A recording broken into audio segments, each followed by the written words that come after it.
Punjabi radio US सुन रहे सारे श्रोतिਆਂ ਨੂੰ ਬਲਵਿੰਦਰ ਕੌਰ ਵੱਲੋਂ ਪਿਆਰ ਭਰੀ ਸਤਿ ਸ਼੍ਰੀ ਅਕਾਲ। ਤੇ ਜੀ ਸਰੋਤੇ ਪ੍ਰੋਗਰਾਮ ਖਬਰ ਤੇ ਨਜ਼ਰ ਪ੍ਰੋਗਰਾਮ ਦੇ ਵਿੱਚ ਅੱਜ ਦੇ ਦਿਨ ਹੁੰਦੇ ਨੇ ਸਾਡੇ ਨਾਲ ਸੁਸ਼ੀਲ ਦਸਾਂਝ ਜੀ ਦੱਸਦੇ ਨੇ ਕਰਦੇ ਨੇ ਸਮੀਖਿਆ ਕੁਛ ਖਬਰਾਂ ਤੇ ਕੀ ਕੁਛ ਹੋ ਰਿਹਾ ਕੀ ਕੁਛ ਉਸ ਦੇ ਸਿੱਟੇ ਨਿਕਲਣ ਵਾਲੇ ਆ ਉਸ ਦੀ ਆਪਾਂ ਗੱਲਬਾਤ ਕਰਦੇ ਹਾਂ। ਗੱਲਬਾਤ ਕਰਨ ਤੋਂ ਪਹਿਲਾਂ ਧੰਨਵਾਦ ਕਰਨਾ ਚਾਹੁੰਦੇ ਸਾਡੇ ਸਪੋਂਸਰਸ ਜਿਨ੍ਹਾਂ ਨੇ ਇਸ ਪ੍ਰੋਗਰਾਮ ਨੂੰ ਸਪੋਂਸਰ ਕੀਤਾ ਆਪ ਸਭ ਤੱਕ ਪਹੁੰਚਾਇਆ ਜੀ। Punjabi American Senior Center Bakersfield Jasvir Singh Josan Mountain House Satnam Singh Shergill Salma Gurdeep Singh Birdi कलोबस मनदीप सिंह ते सरबजीत कौर सैनो जी बहुत बहुत इन्हों के धन्यवादी इन्होंने इस प्रोग्राम में स्पॉन्सर किया आप सब तक पहुँचाया जी। होर भी किसी ने स्पॉन्सर करना कॉल कर सकते हो 4082725200 ते जुड़ चुके हैं साढ़े नाल सुशील दसांझ जी। सत श्री अकाल स्वागत है जी। बहुत बहुत मेहरबानी बलविंदर जी ते पंजाबी रेडियो USA ਦੇ ਸਾਰੇ ਸਰੋਤਿਆਂ ਨੂੰ ਵੀ ਸੁਸ਼ੀਲ ਦਸਾਂਝ ਦੀ ਟੋਰਾਂਟੋ ਤੋਂ ਪਿਆਰ ਭਰੀ ਸਤਿ ਸ਼੍ਰੀ ਅਕਾਲ ਆਦਾਬ ਤੇ ਨਮਸਕਾਰ। ਪਿਆਰ ਦੋਸਤੋ ਜਿਵੇਂ ਤੁਹਾਨੂੰ ਜਾਣਕਾਰੀ ਹੈ ਕਿ ਮੈਂ 30 ਮਾਰਚ ਤੋਂ ਇੱਥੇ ਕੈਨੇਡਾ 'ਚ ਟੋਰਾਂਟੋ 'ਚ ਖਾਸ ਤੌਰ ਤੇ ਪਿਛਲੇ ਹਫ਼ਤੇ ਵੀ ਅਸੀਂ ਇੱਥੋਂ ਗੱਲ ਕੀਤੀ ਸੀ ਤੇ ਅੱਜ ਵੀ ਇੱਥੋਂ ਕਰ ਰਹੇ ਹਾਂ ਤੇ ਜਿੱਥੇ ਪੰਜਾਬ ਦੇ ਕੁਝ ਇਸ਼ੂਜ਼ ਤੇ ਦੇਸ਼ ਦੇ ਇਸ਼ੂਜ਼ ਤੇ ਗੱਲ ਹੋਏਗੀ ਉੱਥੇ ਸਭ ਤੋਂ ਪਹਿਲਾਂ ਮੈਂ ਤੁਹਾਨੂੰ ਵਿਸਾਖੀ ਆ ਰਹੀ ਹੈ ਉਹਦੀ ਮੁਬਾਰਕਬਾਦ ਭੇਟ ਕਰਨੀ ਚਾਹੁੰਦਾ ਖਾਲਸੇ ਦੇ ਜਨਮ ਦਿਹਾੜੇ ਤੇ ਮੁਬਾਰਕਬਾਦ ਭੇਟ ਕਰਨੀ ਚਾਹੁੰਦਾ ਫਿਰ ਗੱਲਬਾਤ ਅੱਗੇ ਤੋਰਾਂਗੇ ਜੀ। ਬਲਵਿੰਦਰ ਜੀ ਜੀ ਬਹੁਤ ਬਹੁਤ ਤੁਹਾਡਾ ਧੰਨਵਾਦ ਆ ਤੁਹਾਨੂੰ ਵੀ ਬਹੁਤ ਬਹੁਤ ਮੁਬਾਰਕਾਂ ਕਿਉਂਕਿ ਅਗਲੇ ਮੰਗਲਵਾਰ ਆਪਣੀ ਗੱਲ ਹੋਣੀ ਹੈ। ਅਤੇ ਜਿਸ ਤਰ੍ਹਾਂ ਹੁਣ ਤੁਸੀਂ ਦੱਸਿਆ ਟੋਰਾਂਟੋ ਦੇ ਵਿੱਚ ਆਏ ਆ ਅਤੇ ਇੱਥੇ ਜੀ ਕੈਨੇਡੀਅਨ ਪਾਰਲੀਮੈਂਟ ਦੇ ਵਿੱਚ ਜਿਹੜੀ ਵਿਸਾਖੀ ਆ ਉਹ ਮਨਾਈ ਗਈ ਆ ਅਤੇ ਉੱਥੇ ਤੁਹਾਨੂੰ ਜ਼ਰੂਰ ਮੌਕਾ ਲੱਗਾ ਹੋਣਾ ਉੱਥੇ ਜਾਣ ਦਾ ਕਿਸ ਤਰ੍ਹਾਂ ਤੁਹਾਨੂੰ ਉੱਥੇ ਲੱਗਾ ਜਿਸ ਤਰ੍ਹਾਂ ਪਾਰਲੀਮੈਂਟ ਦੇ ਵਿੱਚ ਵਿਸਾਖੀ ਮਨਾਈ ਜਾਂਦੀ ਆ ਅਤੇ ਉੱਥੇ ਬਾਰੇ ਜ਼ਰੂਰ ਦੱਸੋ।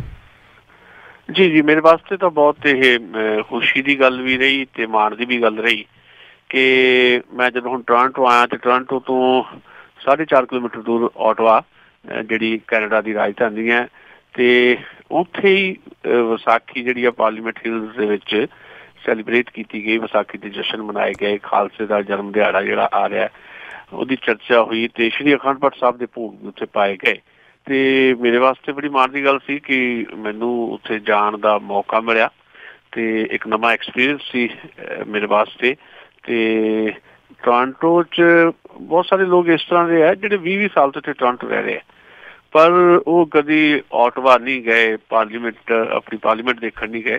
ਮੈਨੂੰ ਆਉਂਦੇ ਹੀ ਇਹ ਮੌਕਾ ਵਿਸਾਖੀ ਨੇ ਦਿੱਤਾ ਖਾਲਸੇ ਦੇ ਜਨਮ ਦਿਹਾੜੇ ਨੇ ਦਿੱਤਾ ਅਤੇ ਇਸ ਗੱਲ ਦੀ ਮੈਨੂੰ ਬੜੀ ਖੁਸ਼ੀ ਰਹੀ ਅਤੇ ਮੇਰਾ ਬਹੁਤ ਵਧੀਆ ਐਕਸਪੀਰੀਅੰਸ ਵੀ ਰਿਹਾ ਕਿ ਜਿਵੇਂ ਪੰਜਾਬੀ ਭਾਈਚਾਰੇ ਨੂੰ ਜਾਂ ਭਾਰਤੀ ਕਮਿਊਨਿਟੀ ਨੂੰ ਜਾਂ ਖਾਸ ਤੌਰ 'ਤੇ ਸਿੱਖ ਕਮਿਊਨਿਟੀ ਨੂੰ ਜਿਹੜਾ ਇੱਕ ਕੈਨੇਡਾ ਦੀ ਧਰਤੀ ਤੇ ਜਿਹਨੂੰ ਕਦੇ ਅਸੀਂ ਬਗਾਨੀ ਧਰਤੀ ਕਹਿੰਦੇ ਸੀ ਕਿਵੇਂ ਕੈਨੇਡਾ ਦੀ ਧਰਤੀ ਨੇ ਇਹਨਾਂ ਸਾਰਿਆਂ ਨੂੰ ਆਪਣੇ ਕਲਾਵੇ ਵਿੱਚ ਲਿਆ ਆਪਣੀ ਬੁੱਕਲ ਦੇ ਵਿੱਚ ਲਿਆ ਅਤੇ ਨਤੀਜਾ ਇਹ ਆ ਕਿ ਅੱਜ ਕੈਨੇਡਾ ਦੇ ਵਿੱਚ 20 ਦੇ ਕਰੀਬ ਪਾਰਲੀਮੈਂਟ ਮੈਂਬਰ ਨੇ ਭਾਰਤੀ ਮੂਲ ਦੇ ਜਿਹਦੇ 'ਚ ਪੰਜਾਬੀ ਮੂਲ ਦੇ ਗਿਣਤੀ ਜ਼ਿਆਦਾ ਹੈ ਅਤੇ ਉਹਨਾਂ ਦੇ ਵਿੱਚੋਂ 2 ਕੈਬਨਿਟ ਮੰਤਰੀ ਬਣਨੇ ਅਤੇ ਉਹਨਾਂ ਨੂੰ ਵੀ ਉਹ ਮਨਿਸਟਰੀਆਂ ਦਿੱਤੀਆਂ ਜਾਣੀਆਂ ਜਿਹੜੀਆਂ ਬਹੁਤ ਜ਼ਿਆਦਾ ਮਹੱਤਵਪੂਰਨ ਹੈ।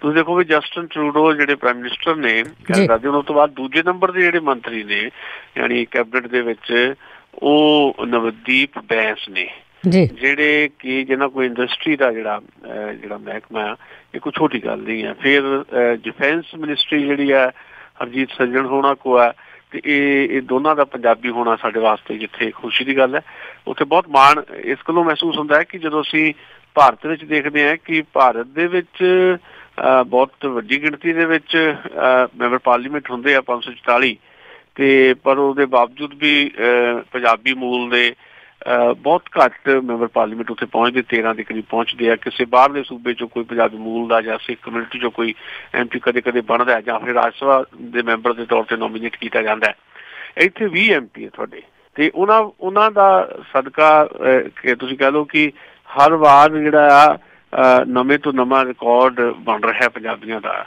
ਵੈਸੇ 1993 ਦੇ ਵਿੱਚ ਵਿਸਾਖੀ ਨੂੰ ਕੈਨੇਡੀਅਨ ਸਰਕਾਰ ਵੱਲੋਂ ਸੈਲੀਬਰੇਟ ਕਰਨ ਦਾ ਸਿਲਸਿਲਾ ਗੁਰਬਖਸ਼ ਮੱਲੀ ਹੋਰਾਂ ਦੇ ਯਤਨਾਂ ਨਾਲ ਸ਼ੁਰੂ ਹੋਇਆ ਸੀ ਜਿਹੜੇ ਉਦੋਂ ਇੱਥੇ ਮੈਂਬਰ ਪਾਰਲੀਮੈਂਟ ਸੀ।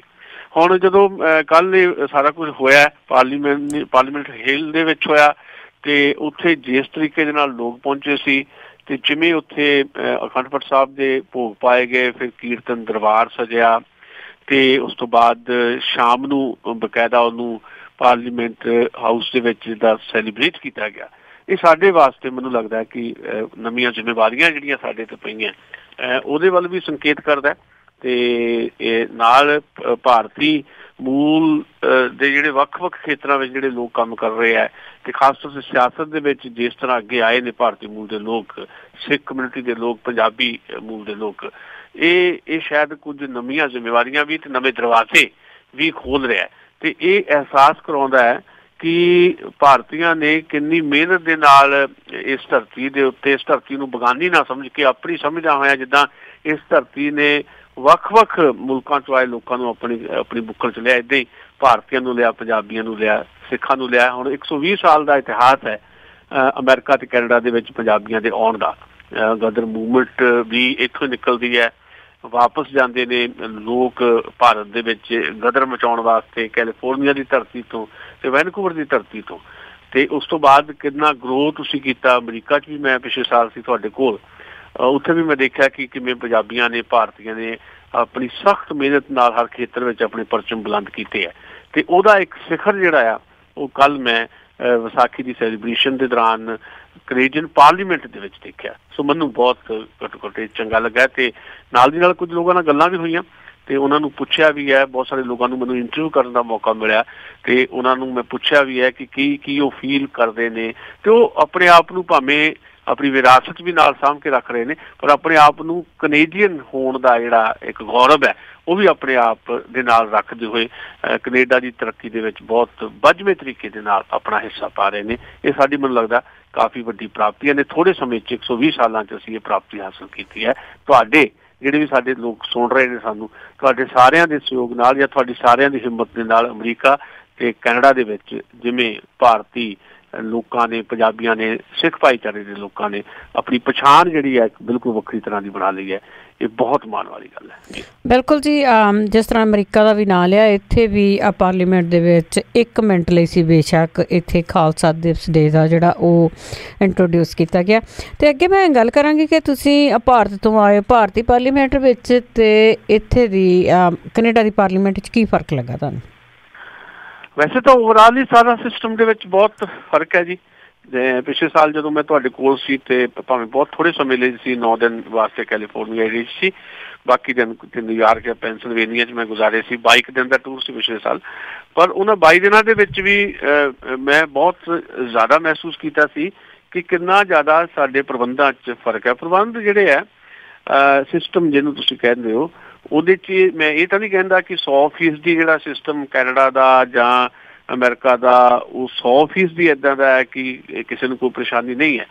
ਪਰ ਜੇ ਮੁਕਾਬਲਤਨ ਗੱਲ ਕਰੀਏ, ਜੇ ਅਸੀਂ ਮੁਕਾਬਲਾ ਦੇਖੀਏ ਤੇ ਭਾਰਤ ਜਿਹਨੂੰ ਦੁਨੀਆ ਦੀ ਸਭ ਤੋਂ ਵੱਡੀ ਜਮਹੂਰੀਅਤ ਕਿਹਾ ਜਾਂਦਾ ਹੈ, ਉਹਦੇ ਮੁਕਾਬਲੇ ਤੁਹਾਡੇ ਮੁਲਕ ਜਿਹੜੇ ਹੈ, ਜੇ ਹੁਣ ਤੁਹਾਡੇ ਮੁਲਕ ਇਹੀ ਹੈ, ਇੱਥੇ ਤੁਹਾਡੀ ਕਰਮ ਭੂਮੀ ਹੈ, ਜਨਮ ਭੂਮੀ ਭਾਵੇਂ ਤੁਹਾਡੀ ਭਾਰਤ ਹੈ ਜਾਂ ਪੰਜਾਬ ਹੈ, ਪਰ ਕਰਮ ਭੂਮੀ ਹੁਣ ਤੁਹਾਡੀ ਹੈ ਤੇ ਤੁਹਾਡੇ ਮੁਲਕਾਂ ਦਾ ਜਿਹੜਾ ਪ੍ਰਬੰਧ ਹੈ ਉਸ ਮੁਕਾਬਲੇ, ਸਾਡੇ ਮੁਕਾਬਲੇ ਬਹੁਤ ਜ਼ਿਆਦਾ ਬਿਹਤਰ ਹੈ ਹਰ ਮਾਮਲੇ ਦੇ ਵਿੱਚ ਹੀ। ਤੇ ਇੱਦਾਂ ਮੈਂ ਪਾਰਲੀਮੈਂਟ 'ਚ ਵੀ ਫਰਕ ਦੇਖਿਆ।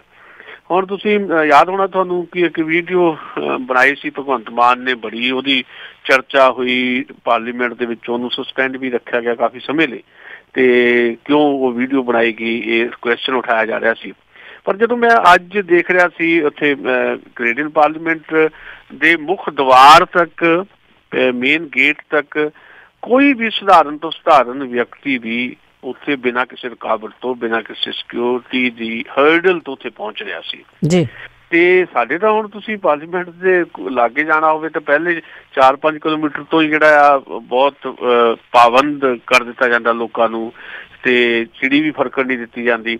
ਉਹਦਾ ਕਾਰਨ ਭਾਵੇਂ ਉਹ ਕਹਿੰਦੇ ਆ ਕਿ ਸਾਨੂੰ ਖਤਰਾ ਸਦਾ ਬਰਕਰਾਰ ਰਹਿੰਦਾ, ਤੇ ਖਤਰਾ ਤਾਂ ਫਿਰ ਕਿਤੇ ਵੀ ਹੋ ਸਕਦਾ ਹੈ। ਤੇ 2 ਸਾਲ ਪਹਿਲਾਂ ਕੈਨੇਡਾ ਦੀ ਪਾਰਲੀਮੈਂਟ ਦੇ ਵਿੱਚ ਵੀ ਇੱਕ ਸਿਰਫਿਰੇ ਨੇ ਜਾ ਕੇ ਫਾਇਰਿੰਗ ਕੀਤੀ ਸੀ ਜੀ। ਉਸ ਤੋਂ ਬਾਅਦ ਥੋੜੀ ਸਿਕਿਉਰਿਟੀ ਜਿਹੜੀ ਆ ਉਹ ਠੀਕ ਹੈ ਇੱਥੇ ਦੀ। ਅੱਗੇ ਤਾਂ ਕੋਈ ਵੀ ਪਾਰਲੀਮੈਂਟ 'ਚ ਅੱਗੇ ਚੱਲ ਜਾਂਦਾ ਸੀ ਸਧਾਰਨ ਸਿਕਿਉਰਿਟੀ ਚੈੱਕ 'ਚੋਂ ਨਿਕਲ ਕੇ। ਹੁਣ ਇਹ ਹੈ ਕਿ ਕੈਨੇਡੀਅਨ ਪਾਰਲੀਮੈਂਟ ਦੇ ਮੇਨ ਗੇਟ ਤੇ ਜਾ ਕੇ ਤੁਹਾਨੂੰ ਸਿਕਿਉਰਿਟੀ ਦਿਖਾਈ ਦਿੰਦੀ ਹੈ।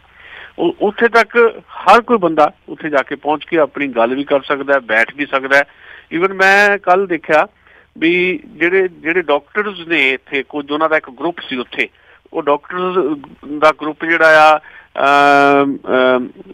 ਇਸ ਤਰ੍ਹਾਂ ਆਪਣੇ ਬੈਨਰ ਲੈ ਕੇ ਤੇ ਪੋਸਟਰ ਲੈ ਕੇ ਉੱਥੇ ਇੱਕ ਆਪਣੇ ਜਜ਼ਬਾਤ ਤੋਂ ਪ੍ਰਗਟ ਕਰ ਰਿਹਾ ਸੀ ਕਿ ਮੈਡੀਸਨ ਦੇ ਤੌਰ ਦੇ ਉੱਤੇ ਸਾਰੀ ਚੀਜ਼ ਨੂੰ ਲਿਆ ਜਾਣਾ ਚਾਹੀਦਾ, ਨਾ ਕਿ ਡਰੱਗ ਦੇ ਤੌਰ ਦੇ ਉੱਤੇ। ਏਦਾਂ ਦੇ ਸਲੋਗਨ ਸੀ ਉਹਨਾਂ ਦੇ ਕੋਲ। ਉਹ ਲੈ ਕੇ ਉੱਥੇ ਪਾਰਲੀਮੈਂਟ ਦੇ ਗੇਟ ਤੇ ਬੈਠੇ ਸੀ। ਉਹਨਾਂ ਨੂੰ ਕਿਸੇ ਕਿਸਮ ਦੀ ਕੋਈ ਰੋਕ ਨਹੀਂ ਸੀ ਉੱਥੇ, ਤੇ ਨਾ ਹੀ ਉਹ ਕਿਸੇ ਕਿਸਮ ਦਾ ਬਾਵੇਲਾ ਖੜਾ ਕਰ ਰਹੇ ਸੀ। ਉਹ ਆਪਣਾ ਸੰਕੇਤਕ ਕਿਸਮ ਦਾ ਇੱਕ ਮੈਸੇਜ ਕਨਵੇ ਕਰ ਰਹੇ ਸੀ ਉੱਥੇ। ਨਾਲ ਹੀ ਮੈਂ ਦੇਖ ਰਿਹਾ ਸੀ ਕਿ ਭਰੂਣ ਹੱਤਿਆ ਦੇ ਖਿਲਾਫ ਇੱਕੋ ਵਿਅਕਤੀ ਉੱਥੇ ਬੈਠਾ ਸੀ, ਵੱਖਰੇ ਵੱਖਰੇ ਬੈਨਰ ਲੈ ਕੇ। ਮੈਂ ਉਹਦੇ ਕੁਝ ਫੋਟੋਗ੍ਰਾਫਸ ਵੀ ਲਏ ਆ, ਮੈਂ ਆਪਣੇ ਫੇਸਬੁੱਕ ਤੇ ਸ਼ੇਅਰ ਕਰਾਂਗਾ।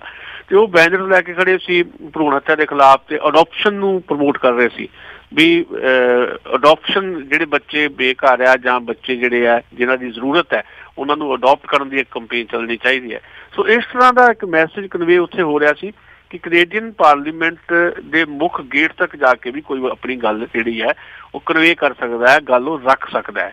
ਤੇ ਉੱਥੇ ਮੈਂ ਨਵਦੀਪ ਬੈਂਸ ਨੂੰ ਦੇਖਿਆ। ਨਵਦੀਪ ਬੈਂਸ ਹੋਰੀ ਜਿਹੜੇ ਇੱਥੇ ਕੈਬਨਿਟ ਮਿਨਿਸਟਰ ਨੇ, ਬਹੁਤ ਯੰਗ ਨੇ, 35 ਸਾਲ ਦੇ ਆ। ਉਹਨਾਂ ਦੇ ਫਾਦਰ ਸਾਹਿਬ ਇਕੱਲੇ ਹੀ ਉੱਥੇ ਤੁਰੇ ਫਿਰਦੇ ਸੀ। ਤੇ ਮੇਰੇ ਨਾਲ ਇੱਕ ਦੋਸਤ ਸੀ, ਉਹਨੇ ਮੈਨੂੰ ਦੱਸਿਆ ਕਿ ਇਹ ਨਵਦੀਪ ਬੈਂਸ ਦੇ ਫਾਦਰ ਹੈ।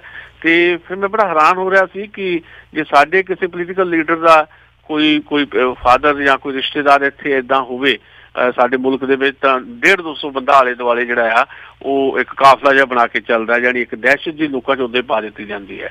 ਇੰਨੀ ਜ਼ਿਆਦਾ ਇੰਪੋਰਟੈਂਸ ਜਿਹੜੀ ਉਹਨਾਂ ਵਿਅਕਤੀਆਂ ਨੂੰ ਦਿੱਤੀ ਜਾਂਦੀ ਹੈ। ਵੀ ਸਾਡੇ VVIP ਕਲਚਰ ਦਾ ਜਿਹੜਾ ਇੱਕ ਮਸਲਾ ਵੀ ਆਪਣੇ ਚੱਲ ਰਿਹਾ। ਇਹ ਸਾਰੀਆਂ ਚੀਜ਼ਾਂ ਦੇਖਣ ਪਰਖਣ ਵਾਲੀਆਂ ਸੀ ਕਿ ਕੈਨੇਡੀਅਨ ਜਿਹੜੀ ਡੈਮੋਕ੍ਰੇਸੀ ਹੈ ਜਾਂ ਤੁਹਾਡੀ ਅਮਰੀਕਾ ਦੀ ਜਿਹੜੀ ਡੈਮੋਕ੍ਰੇਸੀ ਹੈ, ਉਹ ਭਾਰਤ ਦੀ ਡੈਮੋਕ੍ਰੇਸੀ ਤੋਂ ਕਿੱਦਾਂ ਵੱਖਰੀ ਹੈ ਤੇ ਕਿੰਨੀ ਬਿਹਤਰ ਹੈ। ਪ੍ਰਮਾਣ ਜਿਹੜੇ ਇਹਦੇ ਮੈਨੂੰ ਇੱਥੇ ਮਿਲਦੇ ਦਿਖਾਈ ਦਿੱਤੇ ਆ। ਸਾਡੇ ਤੇ ਕੋਈ ਟੋਚਾ ਜਿਹਾ ਲੀਡਰ ਇੱਥੇ ਮਹੱਲੇ ਦਾ ਆ ਜਾਵੇ ਕਿਸੇ ਫੰਕਸ਼ਨ ਤੇ, ਫੰਕਸ਼ਨ ਹੀ ਖਰਾਬ ਹੋ ਜਾਂਦਾ। ਇੱਥੇ ਸਾਰੀ ਸਰਕਾਰ ਹੀ, ਇੱਕ ਜਸਟਿਨ ਟਰੂਡੋ ਨਹੀਂ ਸੀ ਇੱਥੇ, ਕੱਲ ਫਰਾਂਸ ਗਏ ਹੋਏ ਸੀ, ਤੇ ਬਾਕੀ ਸਾਰੀ ਸਰਕਾਰ ਮੌਜੂਦ ਸੀ ਸਾਡੇ ਨਾਲ। ਤੇ ਉੱਥੇ ਮੈਂ ਹੋਰ ਵੀ ਬੜਾ ਹੈਰਾਨ ਹੋ ਰਿਹਾ ਸੀ। ਮਤਲਬ 3 ਮੈਂਬਰ ਪਾਰਲੀਮੈਂਟ ਜਿਹੜੀਆਂ ਸੀਗੀਆਂ, ਲੜਕੀਆਂ ਸਾਡੀਆਂ, ਯੰਗ ਲੜਕੀਆਂ, 32-35 ਸਾਲ ਦੇ ਦਰਮਿਆਨ ਉਹਨਾਂ ਦੀ ਉਮਰ ਸੀ, ਉਹਨਾਂ 3 ਲੜਕੀਆਂ ਨੇ ਪਹਿਲਾਂ ਬਕਾਇਦਾ ਬਹੁਤ ਹੀ ਸੁਰ ਦੇ ਵਿੱਚ ਕੀਰਤਨ ਵੀ ਕੀਤਾ ਜੀ। ਤੇ ਫਿਰ ਸਾਰੀ ਜਿਹਨੇ ਲੋਕ ਉੱਥੇ ਕੈਬਨਿਟ ਮਿਨਿਸਟਰ ਤੋਂ ਲੈ ਕੇ MP ਜਿੰਨੇ ਆਏ ਸੀ, ਉਹ ਖੁਦ ਲੰਗਰ ਵਰਤਾ ਰਹੇ ਸੀ ਉੱਥੇ। ਸੋ ਇਹ ਚੀਜ਼ਾਂ ਦੇਖ ਕੇ ਖੁਸ਼ੀ ਹੁੰਦੀ ਹੈ ਕਿ ਕਿੰਨਾ ਫਰਕ ਹੈ। ਤੇ ਅਸੀਂ ਵੀ ਚਾਹੁੰਦੇ ਹਾਂ ਕਿ ਭਾਰਤ ਕਦੇ ਇਸ ਰੂਪ ਦੇ ਵਿੱਚ ਸਾਡੇ ਸਾਹਮਣੇ ਆਵੇ, ਪਰ ਸਾਡੀ ਬਦਕਿਸਮਤੀ ਹੈ ਕਿ ਭਾਰਤ ਦੇ ਵਿੱਚ ਇਹ ਚੀਜ਼ਾਂ ਸਾਨੂੰ ਬਿਲਕੁਲ ਵੀ ਦਿਖਾਈ ਨਹੀਂ ਦਿੰਦੀਆਂ। ਅਗਲੇ 100 ਸਾਲ ਤੱਕ ਵੀ ਕੋਈ ਆਸ ਨਹੀਂ ਹੈਗੀ। ਤੇ ਅੱਗੇ ਆਪਾਂ ਜਿਹੜੀ ਚੀਜ਼ ਤੁਸੀਂ ਨਹੀਂ ਦੇਖੀ ਇੱਥੇ ਕਦੀ ਨਾ ਦੇਖੋਗੇ, ਲਾਠੀ ਚਾਰਜ। ਆਪਾਂ ਚੰਡੀਗੜ੍ਹ ਦੇ ਵਿਦਿਆਰਥੀਆਂ ਦੀ ਜੇ ਗੱਲ ਕਰੀਏ, ਉਹਨਾਂ ਤੇ ਜਿਹੜਾ ਲਾਠੀ ਚਾਰਜ ਹੋਇਆ ਕਿ 1100% ਜਿਹੜੀ ਆ ਉਹ ਫੀਸ ਵਧਾ ਦਿੱਤੀ ਗਈ ਆ। ਦੇਖੋ, 2 ਚੀਜ਼ਾਂ ਹੁੰਦੀਆਂ। ਅਸੀਂ ਬਾਰ-ਬਾਰ ਜਦੋਂ ਇਹ ਖਬਰ ਤੇ ਨਜ਼ਰ ਪ੍ਰੋਗਰਾਮ 'ਚ ਗੱਲ ਕਰਦੇ ਹਾਂ, ਜਾਂ ਹੁਣ ਤੱਕ ਵੀ ਅਸੀਂ ਜਦੋਂ ਗੱਲ ਕਰਦੇ ਹਾਂ, ਬੜੀ ਡਿਟੇਲ 'ਚ ਆਪਾਂ ਇਹ ਚਰਚਾ ਕਰਦੇ ਰਹੇ ਹਾਂ ਵੀ ਕਿਸੇ ਵੀ ਸੁਸਾਇਟੀ ਜਾਂ ਕਿਸੇ ਵੀ ਅਰਥ ਵਿਵਸਥਾ ਦੇ ਵਿੱਚ 2 ਚੀਜ਼ਾਂ ਜਿਹੜੀਆਂ ਆ ਉਹ ਬੜੀਆਂ ਇੰਪਾਰਟੈਂਟ ਹੈ, ਤੇ ਸਰਕਾਰ ਨੂੰ ਉਹਨਾਂ 2 ਚੀਜ਼ਾਂ ਤੇ ਸਭ ਤੋਂ ਜ਼ਿਆਦਾ ਜ਼ੋਰ ਦੇਣ ਦੀ ਜ਼ਰੂਰਤ ਹੁੰਦੀ ਹੈ, ਉਹਦੇ ਵੱਲ ਧਿਆਨ ਦੇਣ ਦੀ ਜ਼ਰੂਰਤ ਹੁੰਦੀ ਹੈ। ਉਹ 2 ਚੀਜ਼ਾਂ ਹੈਲਥ ਤੇ ਐਜੂਕੇਸ਼ਨ। ਤੇ ਜਿੱਦਾਂ ਮੈਂ ਇੱਥੇ ਹੁਣ ਜਦੋਂ ਆਪਾਂ ਕੈਨੇਡਾ ਦੀ ਵੀ ਗੱਲ ਕਰਦੇ ਹਾਂ, ਇੱਥੇ ਵੀ ਮੈਂ ਦੇਖਿਆ, ਮਤਲਬ ਇੱਥੇ ਜਿਹੜਾ ਹੈਲਥ ਤੇ ਐਜੂਕੇਸ਼ਨ ਹੈ ਉਹ ਸਰਕਾਰ ਦੇ ਕੋਲ ਹੈ। ਸਰਕਾਰ ਆਪਣੇ ਢੰਗ ਨਾਲ ਉਹਨੂੰ ਮੈਨੇਜ ਕਰਦੀ ਹੈ, ਤੇ ਉਹਨੂੰ ਉਸ ਰੂਪ 'ਚ ਬਿਜ਼ਨਸ ਨਹੀਂ ਬਣ ਦਿੱਤਾ ਗਿਆ। ਜੇ ਇੱਥੇ ਕੋਈ ਪ੍ਰਾਈਵੇਟ ਅਦਾਰੇ ਵੀ, ਉਹਨਾਂ ਦੇ ਜਿਹੜੇ ਵੱਡੇ ਕਾਰਪੋਰੇਟ ਅਦਾਰੇ ਜਿਹੜੇ ਆ ਉਹ ਫੰਡਿੰਗ ਕਰਦੇ ਆ। ਇਸੇ ਕਰਕੇ ਬਾਹਰਲੇ ਜਿਹੜੇ ਸਟੂਡੈਂਟਸ ਇੱਥੇ ਸਾਡੇ ਆਉਂਦੇ ਆ, ਇੱਥੇ ਤੁਹਾਡੇ ਅਮਰੀਕਾ, ਕੈਨੇਡਾ 'ਚ, ਹੁਣ ਮੇਰੇ ਬੇਟੇ ਨੇ ਵੀ ਇੱਕ ਕੈਨੇਡਾ ਦੀ ਯੂਨੀਵਰਸਿਟੀ ਦੇ ਵਿੱਚ ਸਕਾਲਰਸ਼ਿਪ ਹਾਸਲ ਕੀਤੀ ਹੈ। ਇੱਕ ਵਿਦੇਸ਼ੀ ਵਿਦਿਆਰਥੀ ਨੂੰ ਵੀ ਜੇ ਸਕਾਲਰਸ਼ਿਪ ਇੱਥੋਂ ਦੀ ਜਿਹੜੀ ਪ੍ਰਾਈਵੇਟ ਯੂਨੀਵਰਸਿਟੀਆਂ ਵੀ ਦਿੰਦੀਆਂ, ਤਾਂ ਉਹਨਾਂ ਨੂੰ ਉਹ ਇੰਨੇ ਵੱਡੇ ਪੱਧਰ ਤੇ ਫੰਡਿੰਗ ਹੁੰਦੀ ਹੈ ਵੀ ਉਹ ਦੇ ਪਾਉਂਦੀਆਂ। ਸੋ ਇੱਥੇ ਉਸ ਰੂਪ 'ਚ ਬਿਜ਼ਨਸ ਨਹੀਂ ਹੈ ਐਜੂਕੇਸ਼ਨ। ਸਾਡੇ ਇਹ ਦੋਨੋਂ ਚੀਜ਼ਾਂ ਇੱਕ ਬਿਜ਼ਨਸ ਬਣ ਚੁੱਕੀਆਂ, ਵਪਾਰ ਬਣ ਚੁੱਕੀਆਂ ਭਾਰਤ ਦੇ ਵਿੱਚ, ਹੈਲਥ ਵੀ ਤੇ ਜਿਹੜੀ ਐਜੂਕੇਸ਼ਨ ਵੀ। ਤੁਸੀਂ ਪ੍ਰਾਈਵੇਟ ਤੌਰ ਦੇ ਉੱਤੇ 5 ਸਟਾਰ 7 ਸਟਾਰ ਕਿਸਮ ਦੇ ਜਿਹੜੇ ਹਸਪੀਟਲ ਇੱਥੇ ਦੇਖੋਗੇ ਭਾਰਤ ਦੇ ਵਿੱਚ, ਜਾਂ ਯੂਨੀਵਰਸਿਟੀਆਂ ਜਿਹੜੀਆਂ ਪ੍ਰਾਈਵੇਟ, ਹੁਣ 26 ਪ੍ਰਾਈਵੇਟ ਯੂਨੀਵਰਸਿਟੀਆਂ ਸਾਡੇ ਬਣ ਗਈਆਂ। ਸਰਕਾਰ ਦਾ ਉੱਤੇ ਕੋਈ ਕੰਟਰੋਲ ਹੀ ਨਹੀਂ ਹੈ। ਹੁਣ ਜਿੱਥੇ ਸਰਕਾਰ ਹੈ ਉੱਥੇ ਵੀ ਸਰਕਾਰ ਉਸੇ ਤਰ੍ਹਾਂ ਤੇ ਕੰਮ ਕਰਨਾ ਚਾਹੁੰਦੀ ਹੈ। ਹੁਣ ਜਿਹੜੀ ਪੰਜਾਬ ਯੂਨੀਵਰਸਿਟੀ ਚੰਡੀਗੜ੍ਹ ਆ, ਜਿੱਦਾਂ ਤੁਸੀਂ ਜ਼ਿਕਰ ਕੀਤਾ, यानी तुसी हैरान, मैं हैरान है कि चलो ठीक है 2%, 4%, 5% वक्त बदलता, महंगाई बढ़ती है, तुसी फीस फंड्स ਜਿਹੜੀਆਂ ਆਪਣੀਆਂ ਵਧਾਉਂਦੇ ਹੋ। ਇੱਥੇ ਤਾਂ 1100% ਫੀਸਾਂ ਵਧਾ ਦਿੱਤੀਆਂ ਗਈਆਂ, 1100% ਪੰਜਾਬ ਯੂਨੀਵਰਸਿਟੀ ਚੰਡੀਗੜ੍ਹ ਦੇ ਵਿੱਚ। ਇਹਦਾ ਮਤਲਬ ਇਹ ਹੈ ਕਿ ਤੁਸੀਂ ਕਿਸੇ ਨੂੰ ਪੜ੍ਹਾਉਣਾ ਨਹੀਂ ਚਾਹੁੰਦੇ, ਤੁਸੀਂ ਕਿਸੇ ਵਾਸਤੇ ਜਿਹੜਾ ਸਧਾਰਨ ਬੰਦਾ ਆ ਕੇ ਜਿਹੜਾ ਪ੍ਰਾਈਵੇਟ ਅਦਾਰਿਆਂ 'ਚ ਜਾ ਹੀ ਨਹੀਂ ਸਕਦਾ, ਉਹ ਜੇ ਸਰਕਾਰੀ ਇੱਕ ਅਦਾਰਾ ਚੱਲ ਰਿਹਾ ਉਹਦੇ 'ਚ ਆ ਕੇ ਜੇ ਉਹ ਸਿੱਖਿਆ ਹਾਸਲ ਕਰਨਾ ਚਾਹੁੰਦਾ ਤਾਂ ਉਹਦਾ ਦਰਵਾਜ਼ਾ ਤੁਸੀਂ ਬੰਦ ਕਰਤਾ। ਹੁਣ ਜਿਹੜੇ ਬੱਚੇ ਪੜ੍ਹ ਰਹੇ ਉੱਥੇ ਤਾਂ ਪੜ੍ਹ ਰਹੇ ਆ, ਉਹਨਾਂ ਨੂੰ ਤਾਂ ਕੋਈ ਦਿੱਕਤ ਨਹੀਂ ਹੈ, ਉਹ ਤਾਂ ਜਿਹੜੇ ਪਹਿਲਾਂ ਜਿਹੜੇ ਆ ਉਹਨਾਂ ਦੇ 1-2 ਸਾਲ ਰਹਿ ਗਏ। ਪਰ ਇਹ ਲੜ ਕਿਉਂ ਰਹੇ ਆ?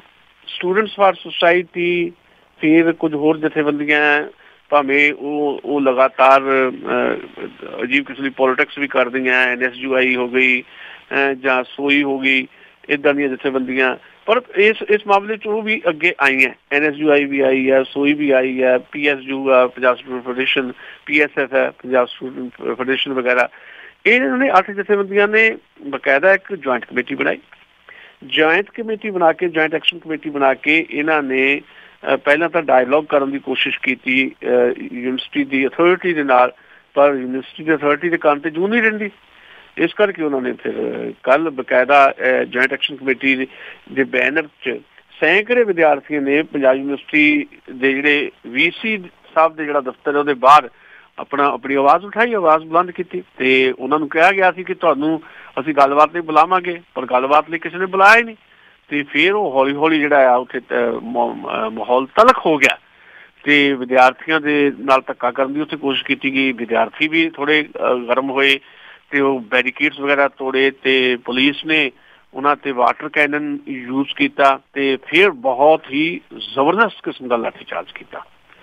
ਇੰਨਾ ਜ਼ਬਰਦਸਤ ਲਾਠੀਚਾਰਜ ਸੀ ਕਿ ਉਹ ਤਸਵੀਰਾਂ ਨਹੀਂ ਦੇਖੀਆਂ ਜਾ ਰਹੀਆਂ, ਜਿਹਨਾਂ ਤਸਵੀਰਾਂ ਦੇ ਵਿੱਚ ਵਿਦਿਆਰਥੀ ਦਿਖਾਈ ਦੇ ਰਿਹਾ, ਕਿਸੇ ਦਾ ਸਿਰ ਪਾਟਾ ਹੋਇਆ, ਕਿਸੇ ਦਾ ਹੱਥ ਦੇ ਉੱਤੇ ਬੜਾ ਡੂੰਘਾ ਜ਼ਖਮ ਹੈ। ਪੁਲਿਸ ਨੇ ਉੱਥੇ ਬਹੁਤ ਬੁਰੀ ਤਰ੍ਹਾਂ ਵਿਦਿਆਰਥੀਆਂ ਨਾਲ ਬਿਹੇਵ ਕੀਤਾ ਤੇ ਕੁਝ ਵਿਦਿਆਰਥੀ ਗ੍ਰਿਫਤਾਰ ਵੀ ਕਰ ਲਏ ਗਏ ਨੇ। ਹੁਣੇ ਮੈਨੂੰ ਜਾਣਕਾਰੀ ਮਿਲੀ ਹੈ ਵੀ ਇਹਨਾਂ ਵਿਦਿਆਰਥੀਆਂ ਤੇ ਜਿਹੜੇ ਲੋਕ ਲੜ ਰਹੇ ਇਹਨਾਂ ਵਿੱਚੋਂ ਕੁਝ ਵਿਦਿਆਰਥੀਆਂ ਦੇ ਉੱਤੇ ਕੇਸ ਵੀ ਦਰਜ ਕਰ ਦਿਆ ਗਿਆ ਦੇਸ਼ ਧਰੋਹ ਦਾ, ਵੀ ਇਹ ਤਾਂ ਦੇਸ਼ ਧਰੋਹੀ ਹੈ। ਮਤਲਬ ਤੁਸੀਂ ਇੱਕ ਤਾਂ ਐਜੂਕੇਸ਼ਨ ਜਿਹੜੀ ਆ ਉਹ ਦੇਣੀ ਨਹੀਂ ਚਾਹੁੰਦੇ, ਐਜੂਕੇਸ਼ਨ ਖੋਹ ਰਹੇ ਹੋ, ਤੇ ਫਿਰ ਜੇ ਕੋਈ ਯਾਨੀ ਕੋਈ ਉਹਦੇ ਵਿਰੁੱਧ ਆਵਾਜ਼ ਉਠਾਉਂਦਾ ਤੇ ਉਹ ਦੇਸ਼ ਧਰੋਹੀ ਹੋ ਜਾਂਦਾ। ਯਾਨੀ ਤੁਸੀਂ ਕੁੱਟਣਾ ਵੀ ਹੈ ਤੇ ਰੋਣ ਵੀ ਨਹੀਂ ਦੇਣਾ। ਇਹ ਮਾਹੌਲ ਬਣ ਗਿਆ ਇੱਥੇ ਪੰਜਾਬ ਦੇ ਬਾਕੀ ਕਾਲਜਾਂ ਦੇ ਵਿੱਚ ਵੀ ਇਹ ਬਣ ਰਿਹਾ। ਪਰ ਇਹ ਚੰਡੀਗੜ੍ਹ ਦੀ ਯੂਨੀਵਰਸਿਟੀ ਦੀ ਗੱਲ ਕਰ ਰਹੇ ਜਿਹੜੀ ਪੰਜਾਬ ਜਿਹਦੇ ਨਾਲ ਪੰਜਾਬ ਦਾ ਦਾਅਵਾ ਬਣਦਾ ਹੈ ਚੰਡੀਗੜ੍ਹ ਤੇ ਵੀ।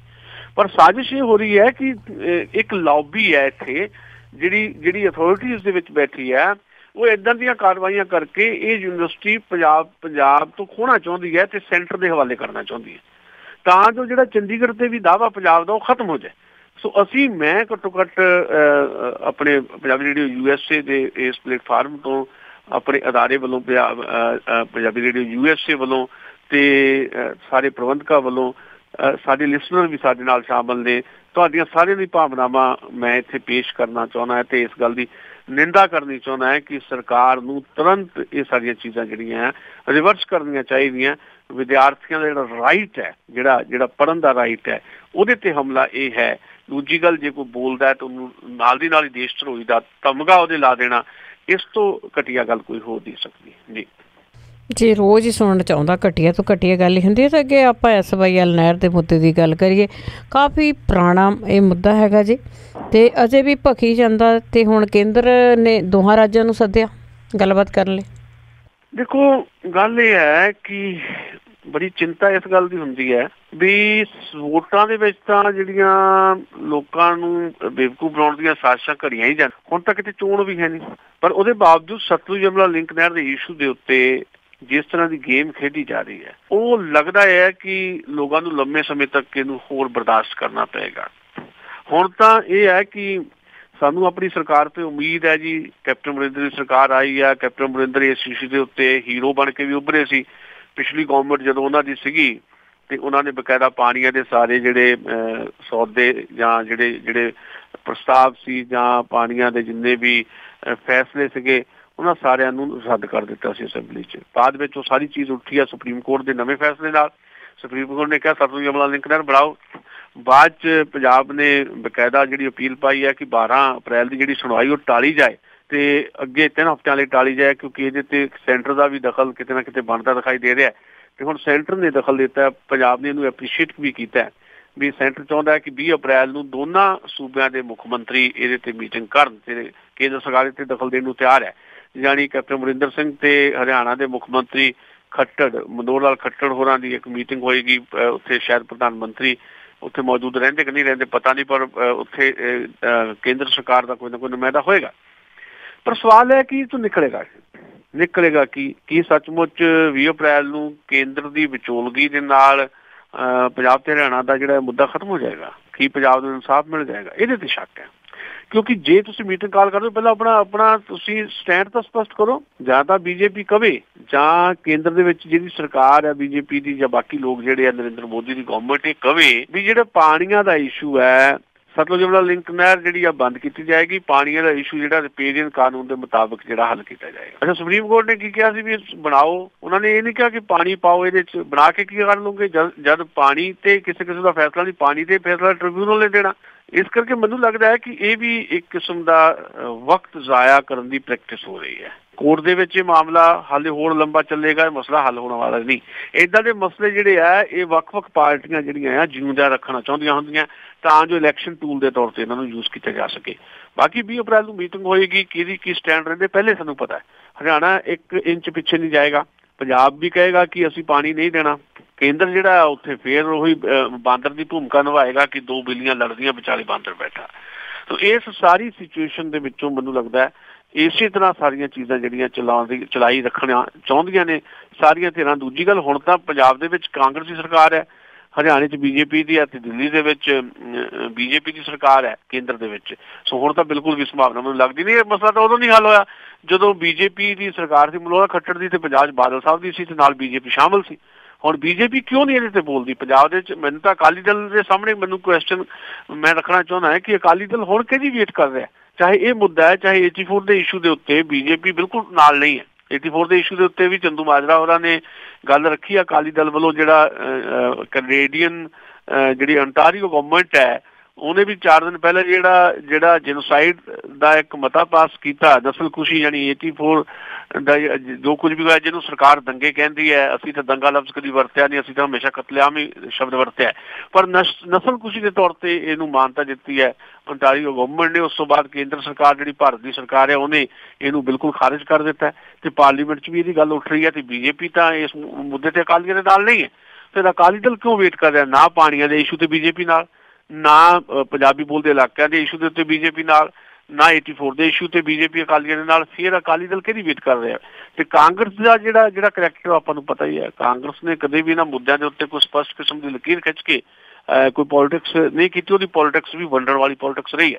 ਸੋ ਮੈਨੂੰ ਕੋਈ ਉਮੀਦ ਨਹੀਂ ਹੈ 20 ਅਪ੍ਰੈਲ ਦੀ ਮੀਟਿੰਗ ਤੋਂ, ਪਰ ਫਿਰ ਵੀ 20 ਅਪ੍ਰੈਲ ਨੂੰ ਜੋ ਹੋਏਗਾ ਉਹਦੇ ਮੁਤਾਬਕ ਅਸੀਂ ਆਪਣੀ ਟਿੱਪਣੀ ਤੁਹਾਡੇ ਨਾਲ ਸਾਂਝੀ ਕਰਾਂਗੇ। ਜੀ ਜੀ ਜੀ ਤੇ ਆਪਾਂ ਅੱਗੇ ਗੱਲ ਕਰਦੇ ਹਾਂ ਪੰਜਾਬ ਦੇ ਮੁੱਖ ਮੰਤਰੀ ਦੀ। ਬੜੀ ਕੋਸ਼ਿਸ਼ ਕਰ ਰਹੇ ਆ ਵੀ ਕਿਸੇ ਨਾ ਕਿਸੇ ਤਰ੍ਹਾਂ ਇੰਡਸਟਰੀ ਆ ਉਹ ਪੰਜਾਬ ਦੇ ਵਿੱਚ ਆ ਜਾਏ। ਕੀ ਇਹਨਾਂ ਦੀਆਂ ਕੋਸ਼ਿਸ਼ਾਂ ਨੂੰ ਬੂਰ ਪਊਗਾ? ਦੇਖੋ, ਮੈਨੂੰ ਇਹ ਲੱਗਦਾ ਹੈ 2 ਗੱਲਾਂ ਇਹਦੇ 'ਚ ਮੈਂ ਕਰਨੀਆਂ ਚਾਹੁੰਦਾ। ਨੰਬਰ 1 ਤਾਂ ਜਿਹੜੇ ਨਿਵੇਸ਼ਕਾਰ ਆਉਂਦੇ ਹੁੰਦੇ ਆ, ਜਿਹੜੇ ਇਨਵੈਸਟਰ ਆਉਂਦੇ ਹੁੰਦੇ ਆ ਕਿਤੇ ਵੀ, ਉਹ ਇਨਵੈਸਟਰ ਲੋਕਾਂ ਦੇ ਲਾਭ ਲਈ ਨਹੀਂ ਆਉਂਦੇ। ਸੋ ਮੈਂ ਤਾਂ ਵੈਸੇ ਵੀ ਗਲੋਬਲ ਲੈਵਲ ਦੇ ਉੱਤੇ ਜਿਹੜੀ ਬਾਹਰਲੇ ਮੁਲਕਾਂ ਨੂੰ ਹਾਕਾਂ ਮਾਰੀਆਂ ਜਾਂਦੀਆਂ, ਆਓ ਜੀ ਇੱਥੇ ਹਿੰਦੁਸਤਾਨ 'ਚ ਆ ਕੇ ਜੀ ਤੁਸੀਂ ਇਨਵੈਸਟ ਕਰੋ। ਕੋਈ ਆ ਕੇ ਇਨਵੈਸਟ ਕਰੇਗਾ, ਕਿਉਂ ਕਰੇਗਾ? ਇਨਵੈਸਟ ਕਰੇਗਾ ਤਾਂ ਲਾਭ ਲਈ ਕਰੇਗਾ ਨਾ। ਫਿਰ ਉਹ ਸਾਰੀਆਂ ਜਿਹੜੀਆਂ ਚੀਜ਼ਾਂ ਮੰਗੇਗਾ ਕਿ ਸਾਨੂੰ ਉਹ ਸਾਰਾ ਸਟਰਕਚਰ ਜਿਹੜਾ ਦਿਓ। ਮੈਨੂੰ ਯਾਦ ਆਉਂਦਾ ਹੈ ਕਿ ਜਦੋਂ ਬਾਦਲ ਗਵਰਨਮੈਂਟ ਸੀ ਤੇ ਬੜੇ ਪ੍ਰੋਗਰੈਸਿਵ ਸਮਿਟ ਵੀ ਕਰਵਾਏ ਗਏ ਮੋਹਾਲੀ ਦੇ ਵਿੱਚ। ਇੱਕ ਚੱਪੜਚਿੜੀ 'ਚ ਹੋਇਆ ਸੀ, ਉਹਦੇ 'ਚ ਅਡਾਨੀ ਪਤਾ ਨਹੀਂ ਕਿੰਨੇ ਕੁ ਲੋਕ ਆਏ ਸੀ। ਬੜਾ ਉਹਦਾ ਰੌਲਾ ਪਿਆ, ਲਓ ਜੀ ਪੰਜਾਬ ਦੀ ਤਸਵੀਰ ਹੀ ਬਦਲ ਦੇਣੀ ਹੈ, ਅੰਬਾਨੀ ਸਾਹਿਬ ਇੱਥੇ ਬਹੁਤ ਇਨਵੈਸਟ ਕਰਨਗੇ। ਇੱਕ ਵੀ ਇਨਵੈਸਟਰ ਆਇਆ ਨਹੀਂ ਆਇਆ। ਉਹ ਕਿਉਂ ਨਹੀਂ ਆਉਂਦੇ? ਪਹਿਲੀ ਗੱਲ ਤਾਂ ਮੈਂ ਇਹ ਕਹੀ ਹੈ ਕਿ ਇਨਵੈਸਟਰ ਆਉਣ ਦਾ ਕੋਈ ਸਿੱਧੇ ਤੌਰ ਤੇ ਲੋਕਾਂ ਨੂੰ ਲਾਭ ਨਹੀਂ ਮਿਲਦਾ। ਉਹ ਇੱਥੇ ਲੋਕਾਂ ਨੂੰ ਲੁੱਟਣੇ ਆਉਂਦੇ। ਕੋਈ ਮੈਂ ਸਧਾਰਨ ਜੀ ਗੱਲ ਕਰਦਾ, ਜੇ ਸੌਖੀ ਤਰ੍ਹਾਂ ਸਮਝ ਆ ਜਾਵੇ। ਮੰਨ ਲਓ ਸ਼ਹਿਰੋਂ ਕੋਈ ਸਾਡੇ ਪਿੰਡ ਆ ਕੇ ਹੱਟੀ ਪਾਉਂਦਾ ਕੋਈ, ਤੋ ਇਹ ਲੋਕਾਂ ਤੇ ਤਰਸ ਕਰਕੇ ਥੋੜ੍ਹਾ ਹੱਟੀ ਪਾਉਂਦਾ ਵੀ ਜਾ ਕੇ ਮੈਂ ਲੋਕਾਂ ਦੀ ਸੇਵਾ ਕਰਨੀ। ਉਹ ਮੁਨਾਫੇ ਲਈ ਕਰਦਾ ਨਾ। ਜਿਹੜਾ ਕੋਈ ਹੱਟੀ ਖੋਲੂਗਾ ਕਿਸੇ ਵੀ ਪਿੰਡ 'ਚ ਜਾ ਕੇ, ਸ਼ਹਿਰੋਂ ਜਾ ਕੇ ਦੁਕਾਨਦਾਰ, ਵੱਡਾ ਦੁਕਾਨਦਾਰ ਇੱਕ ਛੋਟੀ ਬ੍ਰਾਂਚ ਖੋਲ ਦੇਵੇ ਕਿਸੇ ਵੀ ਪਿੰਡ 'ਚ ਜਾ ਕੇ, ਉਹ ਉੱਥੇ ਜਿਹੜੀ 10 ਰੁਪਏ ਦੀ ਚੀਜ਼ ਸ਼ਹਿਰੋਂ ਲੈ ਕੇ ਆਉਂਦਾ ਤੇ 15-20 ਰੁਪਏ ਦੀ ਵੇਚੇਗਾ ਨਾ। ਆਪਣਾ ਲਾਭ ਉਹ 1% ਨਹੀਂ ਰੱਖਦਾ, ਉਹ ਲਾਭ ਕਈ % ਰੱਖਦਾ, 10, 20, 25, 30 ਗੁਣਾ। ਇਸ ਕਰਕੇ ਜਿਹੜੇ ਇਨਵੈਸਟਰ ਵੀ ਆਉਂਦੇ ਇਹਨੂੰ ਏਦਾਂ ਸਮਝਣ ਦੀ ਜ਼ਰੂਰਤ ਹੈ ਕਿ ਜੇ ਕੋਈ ਭਾਰਤ ਦੇ ਵਿੱਚ ਵੀ ਕੋਈ ਕੰਪਨੀ ਆ ਕੇ ਆਉਂਦੀ ਆ ਵੀ ਰਹੀ ਹੈ, ਯਾਨੀ 49% ਤੋਂ ਜ਼ਿਆਦਾ ਜਿਹੜੇ ਇਨਵੈਸਟ ਹੋ ਰਹੀ ਹੈ ਜਿਹੜੀ ਉਹ ਭਾਰਤ ਦੀ ਬਿਨਾਂ ਤੇ ਹੋ ਰਹੀ ਹੈ, ਭਾਰਤ ਦੇ ਲੋਕਾਂ ਨੂੰ ਲੁੱਟਣ ਦੀ ਬਿਨਾਂ ਤੇ ਹੋ ਰਹੀ ਹੈ। ਏਦਾਂ ਪੰਜਾਬ ਦੇ ਵਿੱਚ ਵੀ ਜੇ ਕੋਈ ਇਨਵੈਸਟਰ ਆਉਣਗੇ, ਬਾਦਲਾਂ ਨੇ ਕੋਸ਼ਿਸ਼ ਕੀਤੀ ਸੀ, ਨਹੀਂ ਆਇਆ। ਉਹ ਕਿਉਂ ਨਹੀਂ ਆਏ? ਉਹ ਇਸ ਕਰਕੇ ਨਹੀਂ ਆਏ ਕਿ ਸਾਡੇ ਕੋਲ ਉਹ ਸਟਰਕਚਰ ਹੀ ਹੈ ਨਹੀਂ ਜੋ ਡਿਮਾਂਡ ਕਰਦੇ ਆ। ਨਾ ਤਾਂ ਇੱਥੇ ਕੋਈ ਸੀਪੋਰਟ ਹੈਗਾ ਵੀ ਹਾਂ ਵੀ ਜਿਹੜਾ ਉਹਨਾਂ ਦੀ ਟਰਾਂਸਪੋਰਟੇਸ਼ਨ ਹੈ ਉਹ ਸਸਤੀ ਪਵੇ ਉਹਨਾਂ ਨੂੰ। ਇੱਥੇ ਜੇ ਕੋਈ ਇੰਡਸਟਰੀ ਲਾਉਣੀ ਆ ਪੰਜਾਬ ਦੇ ਵਿੱਚ, ਫਿਰ ਉਹਨਾਂ ਨੂੰ ਟਰਾਂਸਪੋਰਟ ਵੀ ਬੜੀ ਮਹਿੰਗੀ ਪੈਣੀ, ਉਹਦਾ ਭਾਰ ਵੀ ਸਿੱਧਾ ਲੋਕਾਂ ਤੇ ਆ। ਫਿਰ ਉਹ ਚਾਹੁੰਦੇ ਆ ਕਿ ਇੱਥੇ ਅਸੀਂ ਉਹਨਾਂ ਨੂੰ ਫਰੀ ਦੇ ਲਗਭਗ ਹੀ ਬਿਜਲੀ ਦੀ ਉਪਲਬਧਤਾ ਕਰਾਈਏ, ਉਹਨਾਂ ਨੂੰ ਬਿਜਲੀ ਮਿਲੇ, ਉਹਨਾਂ ਨੂੰ ਕੱਚਾ ਮਾਲ ਮਿਲੇ। ਇਹ ਸਾਰੀਆਂ ਚੀਜ਼ਾਂ ਜਿਹੜੀਆਂ ਪੰਜਾਬ ਨਹੀਂ ਕਰ ਪਾਏਗਾ ਉਸ ਰੂਪ ਦੇ ਵਿੱਚ। ਪਰ ਫਿਰ ਵੀ ਹੁਣ ਕੈਪਟਨ ਅਮਰਿੰਦਰ ਸਿੰਘ ਕੋਸ਼ਿਸ਼ ਕਰ ਰਹੇ ਹੈ ਤਾਂ ਦੋਨੋਂ ਗੱਲਾਂ ਜਿਹੜੀਆਂ ਗਲਤ ਮੈਂ ਸਮਝਦਾ, ਪਰ ਫਿਰ ਵੀ ਜੋ ਸਮਝਦੇ ਆ ਕਿ ਪੰਜਾਬ ਦੀ ਤਸਵੀਰ ਉਹ ਬਦਲ ਦੇਣਗੇ ਅੰਬਾਨੀਆਂ ਤੇ ਅਡਾਨੀਆਂ ਦੇ ਆਸਰੇ, ਤੇ ਉਹ ਇੱਕ ਵਾਰੀ ਟਰਾਈ ਕਰਕੇ ਦੇਖ ਲੈਣ। ਪਰ ਮੈਨੂੰ ਇਹਦੇ ਚੋਂ ਵੀ ਕੋਈ ਬਹੁਤੀ ਉਮੀਦ ਦੀ ਕਰਨ ਨਜ਼ਰ ਨਹੀਂ ਆ ਰਹੀ। ਜੀ ਜੀ ਤੇ ਅੱਗੇ ਆਪਾਂ ਗੱਲ ਕਰਦੇ ਹਾਂ ਭਾਰਤ ਅਤੇ ਪਾਕਿਸਤਾਨ ਦੇ ਸੰਬੰਧਾਂ ਦੀ, ਤੇ ਇਹਨਾਂ ਦੇ ਸੰਬੰਧ ਸੁਧਰਨ ਲੱਗਦੇ ਨੇਗੇ ਕਿ ਨਾਲ ਹੀ ਇੱਕ ਹੋਰ ਮਸਲਾ ਕੋਈ ਨਾ ਕੋਈ ਆਇਆ ਰਹਿੰਦਾ। ਨਵਾਂ ਮਸਲਾ ਇਹ ਆ ਕਿ ਭਾਰਤੀ ਨਾਗਰਿਕ ਜਾਦਵ ਨੂੰ ਪਾਕਿਸਤਾਨ ਨੇ ਸਜ਼ਾਏ ਮੌਤ ਦਿੱਤੀ ਹੈ, ਤੇ ਨਾਲ ਵੈਸੇ ਪਾਕਿਸਤਾਨ ਦਾ ਮੀਡੀਆ ਵੀ ਇਸ ਦੇ ਖਿਲਾਫ ਹੀ ਹੈ। ਦੇਖੋ, ਭਾਰਤ ਦੇ ਨਾਗਰਿਕ ਕੁਲਭੂਸ਼ਣ ਜਾਦਵ ਨੂੰ ਉੱਥੇ ਗ੍ਰਿਫਤਾਰ ਕੀਤਾ ਗਿਆ ਸੀ ਬਲੋਚਿਸਤਾਨ 'ਚ, ਕਹਿ ਕੇ ਵੀ ਇਹ ਤਾਂ ਭਾਰਤ ਵੱਲੋਂ ਜਾਸੂਸੀ ਕਰ ਰਿਹਾ ਹੈ। ਕੋਈ ਪਹਿਲੀ ਗੱਲ ਨਹੀਂ ਹੈ। ਪਹਿਲਾਂ ਵੀ ਬਹੁਤ ਸਾਰੇ ਲੋਕਾਂ ਨੂੰ ਇਸੇ ਤਰ੍ਹਾਂ ਗ੍ਰਿਫਤਾਰ ਕੀਤਾ ਗਿਆ ਤੇ ਉਹਨਾਂ ਨੂੰ ਸਜ਼ਾਵਾਂ ਵੀ ਹੋਈਆਂ। ਪਹਿਲਾ ਨਾਗਰਿਕ ਨਹੀਂ ਹੈ ਕੁਲਭੂਸ਼ਣ ਜਾਦਵ ਜਿਹਨੂੰ ਜਾਸੂਸੀ ਦੇ ਦੋਸ਼ ਪਾਕਿਸਤਾਨ ਸਜ਼ਾ ਸੁਣਾਈ ਗਈ ਹੈ। ਇਹ ਭਾਰਤੀ ਫੌਜ ਦੇ ਅਧਿਕਾਰੀ ਹੈ ਯਾਦਵ, ਤੇ ਕਿਹਾ ਗਿਆ ਕਿ ਉਹ ਬਲੋਚਿਸਤਾਨ ਦੇ ਜਾਸੂਸੀ ਕਰਦੇ। ਉਹਨਾਂ ਦਾ ਇਕਬਾਲੀਆ ਬਿਆਨ ਵੀ ਨਸ਼ਰ ਹੋਇਆ ਤੇ ਭਾਰਤੀ ਪੱਖ ਵੱਲੋਂ ਕਿਹਾ ਜਾ ਰਿਹਾ ਕਿ ਉਹਨਾਂ ਨੂੰ ਕੋਈ ਡਰੱਗ ਦੇ ਕੇ ਜਾਂ ਉਹਨਾਂ ਤੇ ਪ੍ਰੈਸ਼ਰ ਪਾ ਕੇ ਉਹਨਾਂ ਤੋਂ ਇਹ ਸਾਰਾ ਕੁਝ ਕਬੂਲ ਕਰਵਾਇਆ ਗਿਆ। ਅਸੀਂ ਇਹਦੇ ਤੱਥਾਂ 'ਚ ਨਹੀਂ ਜਾਂਦੇ, ਤੱਥ ਇਹ ਵੀ ਹੋ ਸਕਦੇ ਵੀ ਸੱਚਮੁੱਚ ਜਾਸੂਸੀ ਕਰਨ ਗਿਆ ਹੋਵੇ, ਪਰ ਪਾਕਿਸਤਾਨ ਦੇ ਵੀ ਬਹੁਤ ਸਾਰੇ ਜਾਸੂਸ ਭਾਰਤ 'ਚ ਕਰ ਰਹੇ। ਅਸੀਂ ਚਾਹੁੰਦੇ ਦੋਵਾਂ ਮੁਲਕਾਂ ਦੇ ਰਿਲੇਸ਼ਨ ਠੀਕ ਹੋਣ। ਜਿੱਦਾਂ ਮੈਂ ਪਹਿਲਾਂ ਕਿਹਾ, ਕੁਲਭੂਸ਼ਣ ਜਾਦਵ ਕੋਈ ਪਹਿਲੇ ਨਹੀਂ ਹੈ। ਇਸ ਤੋਂ ਪਹਿਲਾਂ ਵੀ ਤੁਹਾਨੂੰ ਯਾਦ ਹੋਏਗਾ ਸਰਬਜੀਤ ਦਾ ਮਾਮਲਾ। ਸਰਬਜੀਤ ਨੂੰ ਵੀ ਪਾਕਿਸਤਾਨ ਦੀਆਂ ਖੁਫੀਆ ਏਜੰਸੀਆਂ ਨੇ ਅਗਸਤ 1990 'ਚ ਗ੍ਰਿਫਤਾਰ ਕੀਤਾ ਸੀ। ਬਾਅਦ ਵਿੱਚ ਉਹਨੂੰ ਫਾਂਸੀ ਦੀ ਸਜ਼ਾ ਹੋਈ। ਫਾਂਸੀ ਤਾਂ ਉਹਨੂੰ ਨਹੀਂ ਦਿੱਤੀ ਗਈ, ਪਰ ਉਹਨੂੰ ਜੇਲ੍ਹ ਦੇ ਵਿੱਚ ਉਹਦਾ ਮਰਡਰ ਕਰ ਦਿੱਤਾ ਗਿਆ। ਇਸ ਤੋਂ ਬਿਨਾਂ ਵੀ ਬੜੇ ਜਾਸੂਸਾਂ ਦਾ ਜ਼ਿਕਰ ਹੁੰਦਾ ਰਿਹਾ। ਕਸ਼ਮੀਰ ਸਿੰਘ 1973 'ਚ ਪਾਕਿਸਤਾਨ 'ਚ ਕਥਿਤ ਜਾਸੂਸੀ ਦੇ ਦੋਸ਼ 'ਚ ਗ੍ਰਿਫਤਾਰ ਹੋਏ ਸੀ। 35 ਸਾਲ ਬਾਅਦ 2008 'ਚ ਉਹਨਾਂ ਨੂੰ ਰਿਹਾ ਕੀਤਾ ਗਿਆ ਸੀ, ਉਹ ਆ ਗਏ ਸੀ। ਤੇ ਉੱਥੇ ਦੇ ਪਾਕਿਸਤਾਨ ਦੇ ਮਨੁੱਖੀ ਅਧਿਕਾਰ ਜਿਹੜੇ ਵਰਕਰ ਹੈਗੇ ਆ, ਅਨਸਾਰ ਬਰਨੀ, ਉਹਨਾਂ ਦੀ ਕੋਸ਼ਿਸ਼ ਸੀ ਜਿਹਦੇ ਕਰਕੇ ਉਹ ਆ ਗਏ। ਰਵਿੰਦਰ ਕੌਸ਼ਿਕ ਨਾਂ ਦਾ ਇੱਕ ਭਾਰਤੀ ਨਾਗਰਿਕ ਸੀ ਜੋ 25 ਸਾਲਾਂ ਤੱਕ ਪਾਕਿਸਤਾਨ 'ਚ ਰਿਹਾ, ਤੇ ਉਹਨੂੰ ਵੀ ਬਕਾਇਦਾ ਗ੍ਰਿਫਤਾਰ ਕੀਤਾ ਗਿਆ ਸੀ। ਉਹਨਾਂ ਨੂੰ ਵੀ ਸਜ਼ਾ ਹੋਈ ਸੀ, ਪਰ ਉਹ ਸਜ਼ਾ ਜਿਹੜੀ ਆ ਉਹ ਹਾਲੇ ਭੁਗਤ ਰਹੇ ਸੀ ਆਪਣੀ, ਤੇ ਉੱਥੇ ਜੇਲ੍ਹ 'ਚ ਉਹਨਾਂ ਦੀ ਉੱਦਾਂ ਮੌਤ ਹੋ ਗਈ ਸੀ। ਇੱਦਾਂ ਦੇ ਬਹੁਤ ਸਾਰੇ ਲੋਕ ਹੋਰ ਆ। ਸੁਰਜੀਤ ਸਿੰਘ ਇੱਕ ਰਿਹਾ ਹੋ ਕੇ ਆਏ ਸੀ 30 ਸਾਲ ਬਿਤਾ ਕੇ ਪਾਕਿਸਤਾਨੀ ਜੇਲ੍ਹਾਂ 'ਚ, ਉਹਨਾਂ ਤੇ ਵੀ ਜਾਸੂਸੀ ਦਾ ਦੋਸ਼ ਸੀ। ਇੱਕ ਗੁਰਬਖਸ਼ ਰਾਮ ਨਾਂ ਦਾ ਬੰਦਾ ਵੀ ਸੀ ਜਿਹੜਾ, ਉਹਨੂੰ ਵੀ ਬਾਅਦ 'ਚ ਰਿਹਾਈ ਮਿਲ ਗਈ ਸੀ। ਜਿਹੜੀ ਸਜ਼ਾ ਤਾਂ ਹੁੰਦੀ ਰਹੀ ਹੈ ਬਹੁਤੇ ਲੋਕਾਂ ਨੂੰ, ਤੇ ਪਰ ਉਹ ਸਜ਼ਾ ਜਿਹੜੀ ਆ ਫਾਂਸੀ ਦੀ ਸਜ਼ਾ ਕਦੀ ਮੁਕੰਮਲ ਰੂਪ ਦੇ ਵਿੱਚ ਸਿਰੇ ਨਹੀਂ ਚੜੀ ਕਿਤੇ ਵੀ। ਇਸ ਕਰਕੇ ਮੈਨੂੰ ਲੱਗਦਾ ਨਹੀਂ ਹੈ ਕਿ ਫਾਂਸੀ ਦੀ ਸਜ਼ਾ ਜਿਹੜੀ ਹੈ ਇਹਨਾਂ ਨੂੰ ਵੀ ਇੰਪਲੀਮੈਂਟ ਹੋ ਜਾਏਗੀ। ਕੁਲਭੂਸ਼ਣ ਜਾਦਵ ਨੂੰ ਪਾਕਿਸਤਾਨ ਨੇ ਹੁਣ ਕਿਹਾ ਵੀ 60 ਦਿਨ ਦੇ ਵਿੱਚ ਉਸ ਮੌਤ ਦੀ ਸਜ਼ਾ ਦੇ ਖਿਲਾਫ ਅਪੀਲ ਵੀ ਕੀਤੀ ਜਾ ਸਕਦੀ ਹੈ। ਪਰ ਇਹਦੇ ਨਾਲ ਭਾਰਤ ਤੇ ਪਾਕਿਸਤਾਨ ਦੇ ਰਿਸ਼ਤਿਆਂ ਦਾ ਜਿਹੜਾ ਇਸ ਵੇਲੇ ਜੋ ਸਾਹਮਣੇ ਦਿਖਾਈ ਦੇ ਰਿਹਾ ਕਹਾਣ ਹੁੰਦਾ, ਉਹ ਬੜਾ ਇੰਪੋਰਟੈਂਟ ਹੈ। ਕਿਉਂਕਿ ਭਾਰਤ ਦੇ ਵਿੱਚ ਪਾਰਲੀਮੈਂਟ ਦੇ ਵਿੱਚ ਸਾਰੇ ਪਾਕਿਸਤਾਨ ਦੇ ਇਸ ਫੈਸਲੇ ਦੇ ਖਿਲਾਫ ਸਾਰੀਆਂ ਪਾਰਟੀਆਂ ਲਗਭਗ ਇਕਜੁੱਟ ਹੈ। ਤੇ ਸੁਸ਼ਮਾ ਸਵਰਾਜ ਨੇ ਵੀ ਕਿਹਾ ਕਿ ਕੁਲਭੂਸ਼ਣ ਭਾਰਤ ਦਾ ਬੇਟਾ ਹੈ ਤੇ ਅਸੀਂ ਜ਼ਰੂਰ ਉਹਨੂੰ ਬਚਾਵਾਂਗੇ ਤੇ ਆਊਟ ਆਫ ਦਾ ਵੇ ਜਾ ਕੇ ਕੋਸ਼ਿਸ਼ ਕਰਾਂਗੇ। ਤੇ ਉਧਰ ਪਾਕਿਸਤਾਨ ਦੇ ਵਿੱਚ ਵੀ ਜਿਹੜੀਆਂ ਵਿਰੋਧੀ ਪਾਰਟੀਆਂ ਜਾਂ ਜਿਹੜਾ ਮੀਡੀਆ ਹੈ, ਉਹਨਾਂ ਨੇ ਇਸ ਗੱਲ ਨੂੰ ਕਿਹਾ ਕਿ ਕੁਲਭੂਸ਼ਣ ਨੂੰ ਜੇ ਫਾਂਸੀ ਦੀ ਸਜ਼ਾ ਜਿਹੜੀ ਹੈ ਇੰਪਲੀਮੈਂਟ ਹੋ ਗਈ ਤਾਂ ਭਾਰਤ ਤੇ ਪਾਕਿਸਤਾਨ ਦੇ ਰਿਸ਼ਤੇ ਤਾਂ ਪਹਿਲਾਂ ਹੀ ਠੀਕ ਨਹੀਂ ਹੈ। ਇਸ ਕਰਕੇ ਭਾਰਤ ਤੇ ਪਾਕਿਸਤਾਨ ਦੇ ਰਿਸ਼ਤਿਆਂ ਦੇ ਉੱਤੇ ਬਹੁਤ ਮਾੜਾ ਅਸਰ ਪੈ ਸਕਦਾ ਹੈ। ਸੋ ਮੈਂ ਇੱਥੇ ਸਿਰਫ ਇਹ ਕਹਿਣਾ ਚਾਹੁੰਦਾ ਕਿ ਇਸ ਤਰ੍ਹਾਂ ਦੇ ਮਾਮਲੇ ਆਉਂਦੇ ਰਹਿੰਦੇ ਆ। ਦੋਵਾਂ ਮੁਲਕਾਂ ਨੂੰ ਤਹੱਮਲ ਤੋਂ ਕੰਮ ਲੈਣਾ ਚਾਹੀਦਾ। ਦੋਵਾਂ ਮੁਲਕਾਂ ਨੂੰ ਜਿਹੜੀ ਇੱਕ ਦੂਜੇ ਮੁਲਕ ਦੀ ਜਾਸੂਸੀ ਲਈ ਜਿਹੜੇ ਬੰਦੇ ਉਹ ਭੇਜਦੇ ਆ, ਰਵਾਇਤ ਬੰਦ ਕਰਨੀ ਚਾਹੀਦੀ ਹੈ।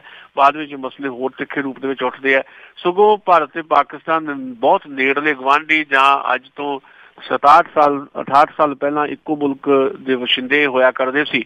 ਬਹੁਤ ਸਾਰੀਆਂ ਚੀਜ਼ਾਂ ਸਾਡੀਆਂ ਸਾਂਝੀਆਂ, ਇਹਨਾਂ ਸਾਂਝੀਆਂ ਚੀਜ਼ਾਂ ਨੂੰ ਹੋਰ ਵਧਾਉਣ ਦੀ ਜ਼ਰੂਰਤ ਹੈ। ਕਲਚਰ ਲੈਵਲ ਦੇ ਉੱਤੇ ਇਕੋਨਮੀ ਦੇ ਲੈਵਲ ਦੇ ਉੱਤੇ, ਸੋਸ਼ਲ ਲੈਵਲ ਦੇ ਉੱਤੇ ਜਾਂ ਕਿਸੇ ਵੀ ਫੋਰਮ ਦੇ ਲੈਵਲ ਦੇ ਉੱਤੇ ਜਿਹੜੇ ਆ ਆਦਾਨ ਪ੍ਰਦਾਨ ਵਧਾਉਣ ਦੀ ਜ਼ਰੂਰਤ ਹੈ।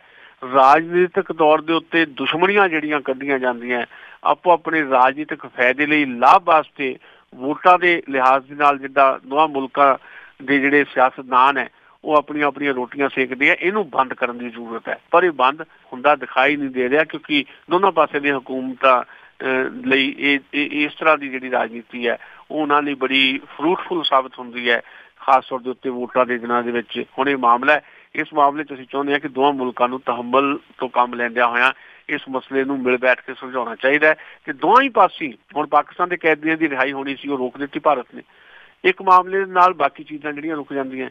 ਇਹਨਾਂ ਚੀਜ਼ਾਂ ਨੂੰ ਦਰੁਸਤ ਕਰਨ ਦੀ ਅਪਰੋਚ ਜਿਹੜੀ ਹੈ ਨੀਤੀ ਦੇ ਲੈਵਲ ਦੇ ਉੱਤੇ ਦੋਵਾਂ ਮੁਲਕਾਂ ਦੀ ਹਕੂਮਤ ਨੂੰ ਲਿਆਉਣੀ ਪਏਗੀ ਜੀ।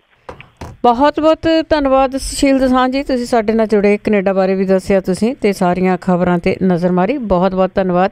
ਸ਼ੁਕਰੀਆ ਜੀ, ਬਹੁਤ ਬਹੁਤ ਮਿਹਰਬਾਨੀ ਜੀ। ਤੇ ਸਰੋਤੇ ਸਨ ਸਾਡੇ ਨਾਲ ਜੁੜੇ ਸੁਸ਼ੀਲ ਦੋਸਾਂਝ ਜੀ ਜੋ ਹਰੇਕ ਮੰਗਲਵਾਰ ਨੂੰ ਸਾਡੇ ਨਾਲ ਹੁੰਦੇ ਨੇ ਜੀ। ਤੇ ਹੁਣ ਅੱਜ ਦੀਆਂ ਖਬਰਾਂ ਦਾ ਬੁਲਟਨ ਇੱਥੇ ਹੀ ਸਮਾਪਤ ਹੈ। ਹੁਣ ਬਲਵਿੰਦਰ ਕੌਰ ਵੱਲੋਂ ਆਪ ਸਭ ਨੂੰ ਹੀ ਪਿਆਰ ਭਰੀ ਸਤਿ ਸ੍ਰੀ ਅਕਾਲ।